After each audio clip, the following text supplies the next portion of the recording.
Welcome back, everyone. I'm Zell, and today we're getting a look at the Wii Ignition.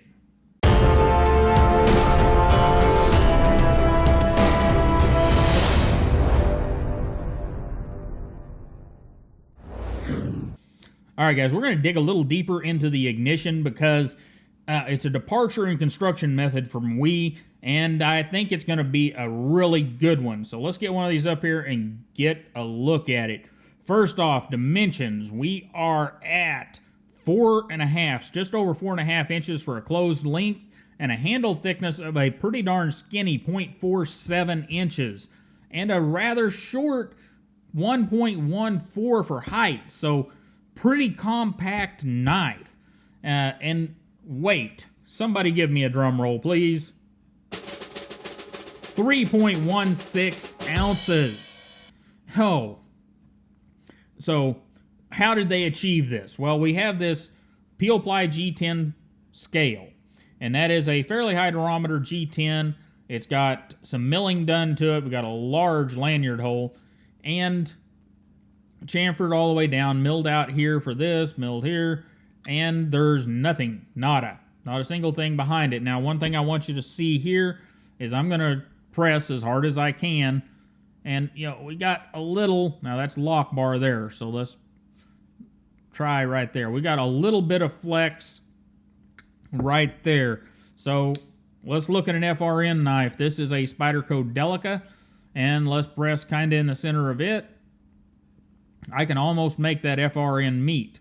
So the G10 is a very stable material that should hold your knife together very well. You know, Strider's used it, and many other companies have used it in this manner for a long time. In fact, we've used it at Todd Knife and Tool. Somewhere around here I have a Master Chief Mark II that's G10 on one side, and it's just beautiful. So anyhow, let's get a look around it. We have our standard Wii pivot. We are using star screws on this one. We have this little cover here under the star screw, and that is for, another drum roll please, tip up left or right hand for the pocket clip. As we go to the back, we got a little medium aggressive jimping here, nothing that's going to hurt you. And we have a little jimping here on the flipper tab.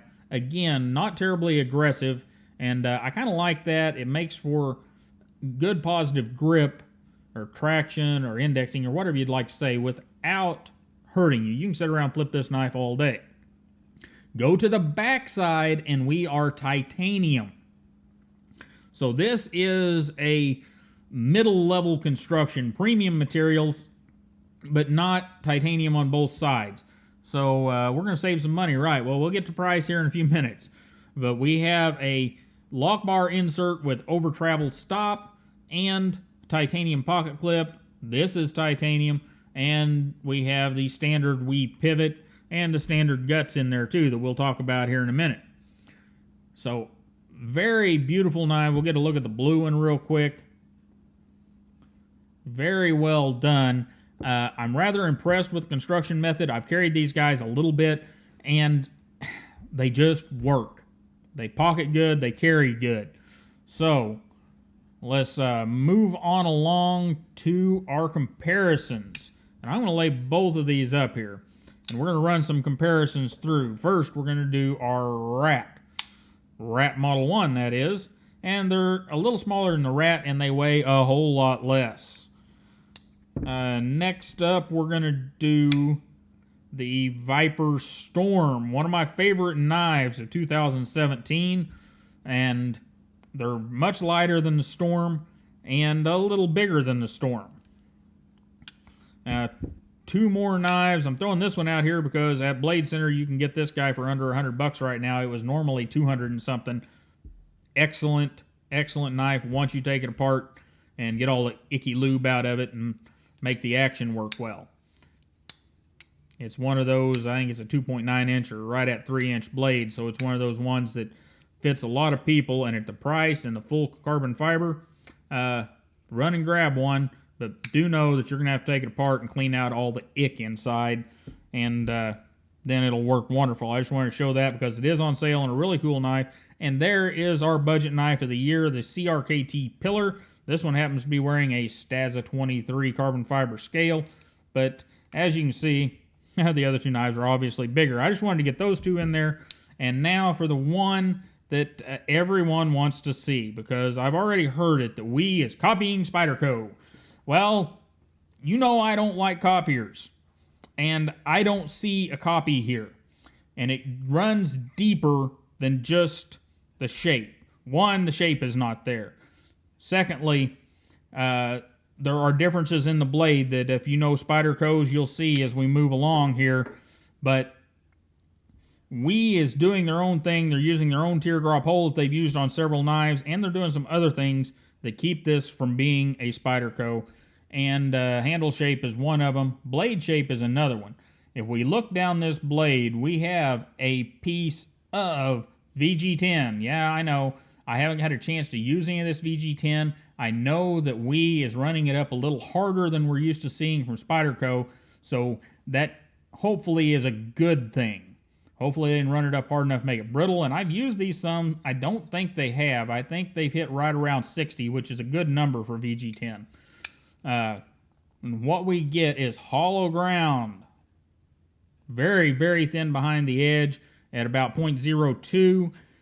And it also is swedged up here. And man, it's got that stone wash from WE that I just love. Very consistent stone wash. I wish I knew what media they were using, because man, that is just a beautiful stone wash.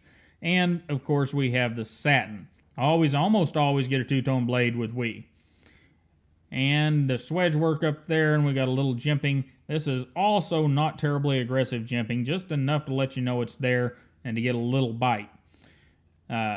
Very nice. Now, one thing that you may be able to see, may need to get the black one out here to see it well, is they missed on the sharpening choil by that much. And, you know, don't like that, but it's not awful.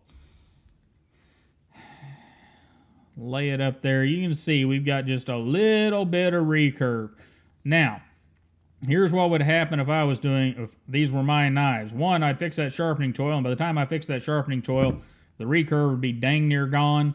And then once I sharpened it real good once, the recurve would be completely gone, and it would just have a bit of a raise back here. That's how I would take care of it. If you like the recurve and you have the stones to sharpen it and keep it in there, by all means do so.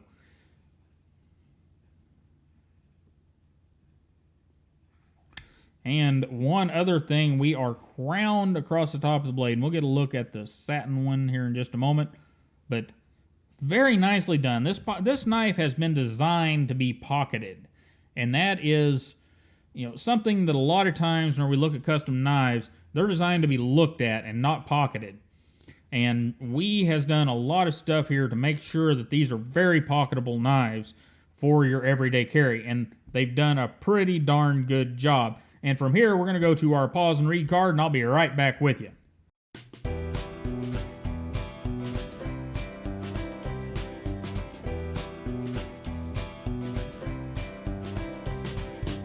All right, let's move on to the mechanical bits of this knife.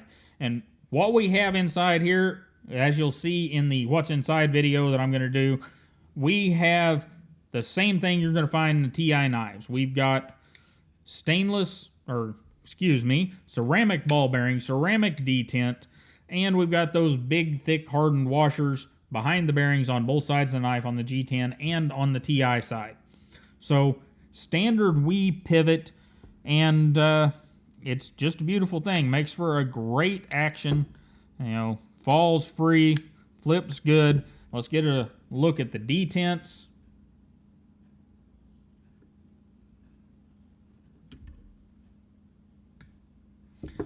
Look at the detent on the other one.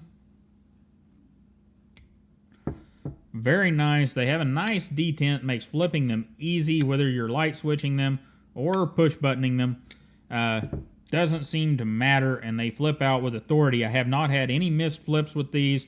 The flipper tab is in the right place to get the proper torque on the knife and to not miss it like you do on some knives that have fairly small flipper tabs.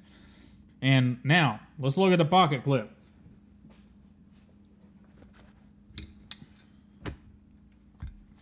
And you know, while we're putting this in there, I heard Jake the other day act like people were giving him a hard time for doing this method, for looking at the pocket clips, putting them in an actual pair of jeans.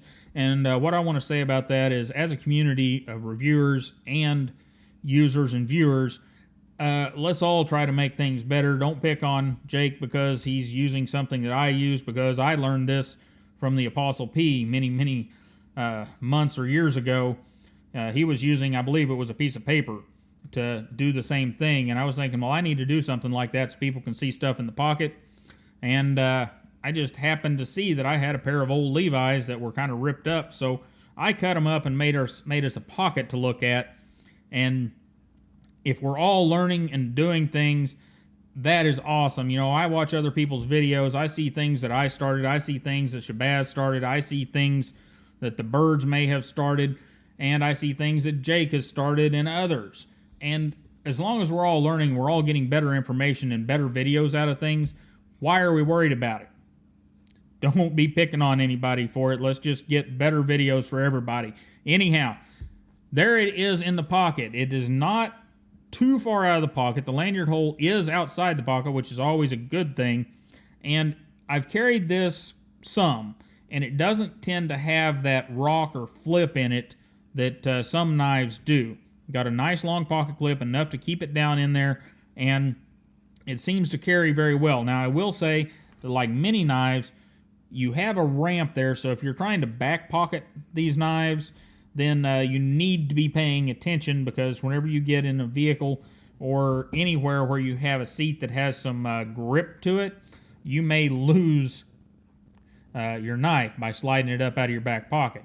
And we've got plenty of room under there, so it works in most of your heavier pants. I've had it in 511s. I've had it in some Carhartt work pants, and you know, the knife works just fine in either. Now, do I know if it would work in the big Carhartts with the big leather thing over them? I don't know about that, but in everything I've tried them in, the Twill, Carhartts, the 511s, and denim, everything there has worked great. And the best part is, for all you lefties out there, you are hooked up.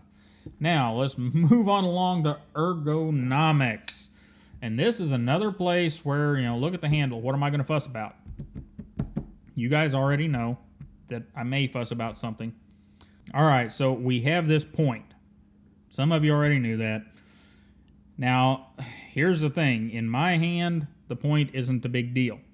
It falls right between my fingers. If you've got even really big hands, that's a big pocket. You should be in good shape. We have the swell back here. I like those swells, and this one seems to work well, and everything is good. Now, our grip length is about 3.63. And if I remember right, I measured this one from here to here, because this is a pretty severe angle. So 3.63, so even big hands, you know, I'm medium large, so much bigger hands should still get a good grip on the knife. Your traction here, really good without being overly aggressive. Now, in your draw cut grip, if you're concerned about that point hitting you in the draw cut grip, I don't understand you, because you should be pulling like this. And it should be the backside of the knife that is your good or bad. But okay, the little point can hit you in a draw cut grip.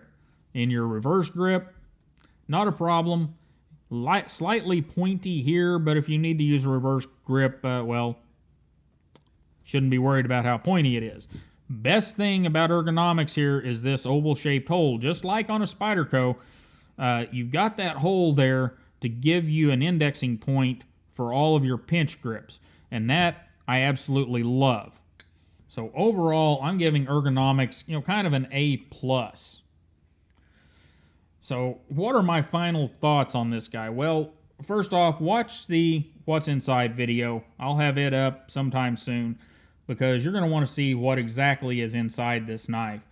But what we have is they have thinned the blade stock. I don't remember if I mentioned that. It's 0.125. They have made this a very, very carryable knife by smoothing, rounding, and keeping the profile pretty small for a knife that's about less than 3.5 inches. And that's another beautiful thing. It keeps it in that slightly more legal category, and I would wish that we would take this design and shrink it down to 2.9 and run it up to about 3.95 or so, and then give us some variations and give us, some that are stainless on one side and run down into that $50 or $60 price point, and give us some that are carbon fiber on the show side and have some M390 in them or some S35VN and hit us at that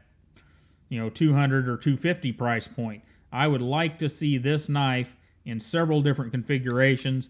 I'd like to see them straighten out that sharpening choil and possibly get rid of that bit of recurve.